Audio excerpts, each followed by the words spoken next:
Ok, bonjour. Maintenant, on va résoudre ensemble l'exemple 3 qu'on a donné au cours. D'accord? Donc, je vais faire le premier exemple du photon avec wavelength longueur d'onde de 522 nanomètres. Et vous allez faire tout seul le deuxième exemple. Ok. Donc, pour la longueur d'onde 522 nanomètres, on doit calculer l'énergie. L'énergie en joules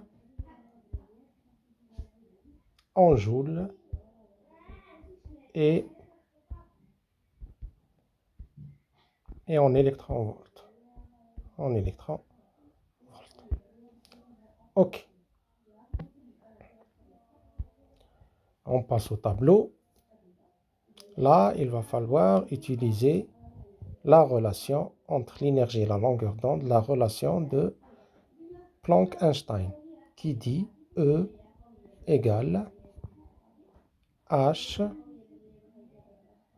fois C, la vitesse de lumière, que divise lambda. D'accord? Alors, pour le calcul en joules, le joule, c'est une unité du système international. Donc, toutes les grandeurs qui sont là, H, C et lambda, doivent être en énergie, en système international. Alors, H, c'est la constante de Planck, c'est 6,63 10 puissance moins 34 joules seconde. OK. C, c'est la vitesse de la lumière égale 3,00. On va prendre trois chiffres significatifs. 10 puissance 8. Alors c'est 8. Mètre seconde. Mètre seconde moins 1. Mètre divisé par seconde, seconde moins 1. Et lambda égale 522 nanomètres. Là, il va falloir la transformer en mètres. Alors, en mètres, le nanomètre, c'est le nanomètre. Donc, je vais écrire ici. Le nanomètre, c'est 10 puissance moins 9. Donc, ça va être 522 fois 10 puissance moins 9 mètres. D'accord? Et pour simplifier, on va écrire 5,22 fois 10 puissance moins 7 mètres. D'accord? Maintenant, pour l'application numérique, on revient à notre relation, la fameuse relation E égale HC. Donc, application numérique.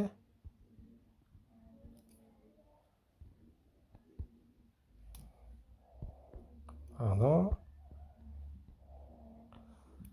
E égale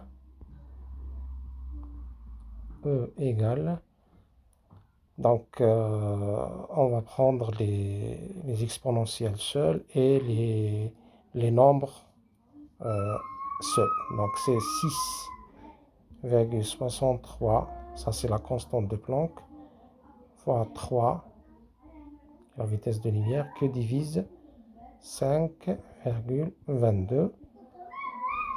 Donc, ça c'est la base de l'exponentielle. Tout ça fois 10. Et donc, nous avons, alors c'est moins 34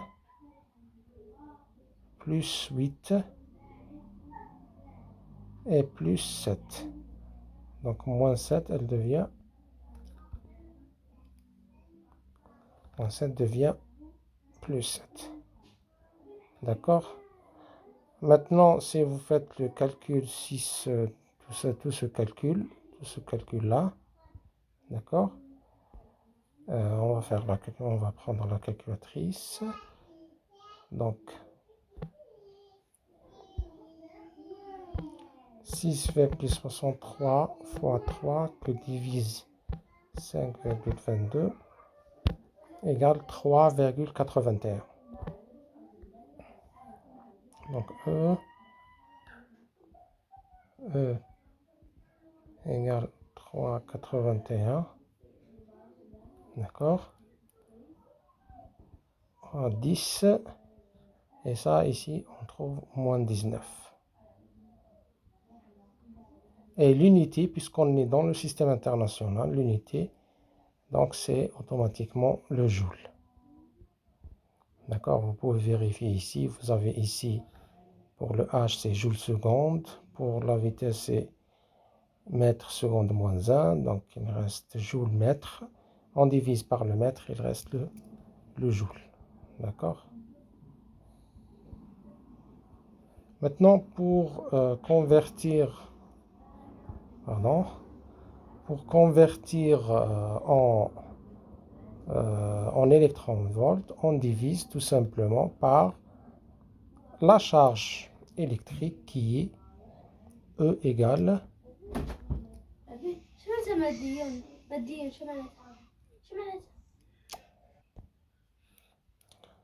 désolé, donc là, E égale 1,60, ok,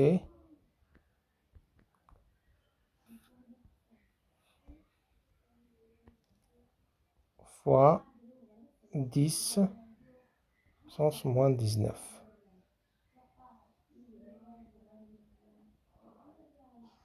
Moins 19 coulombs. D'accord?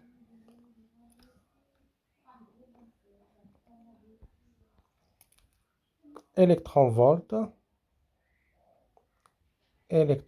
c'est-à-dire on va multiplier par 1 volt égale 1,60 fois 10 puissance moins 19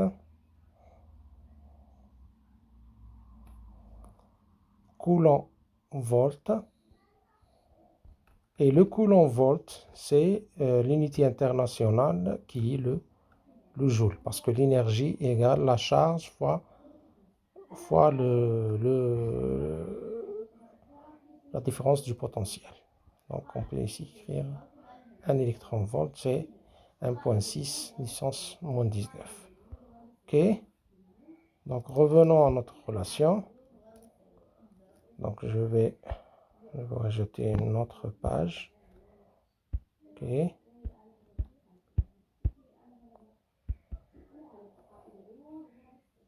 Ou bien je vais tout simplement agrandir ça. Donc E égale E en électron-volt égale en électron-volt. On va tout simplement diviser par, donc c'est 3,81. Ok. 10 puissance moins 19. Et on la divise par 1,6 à 10 puissance moins 19. Et donc nous aurons le résultat en électron-volt. E égale, alors si vous faites le calcul, 3,81 divisé par 1,60 égale 2,38. C'est 2,38 électron-volts. Et voilà.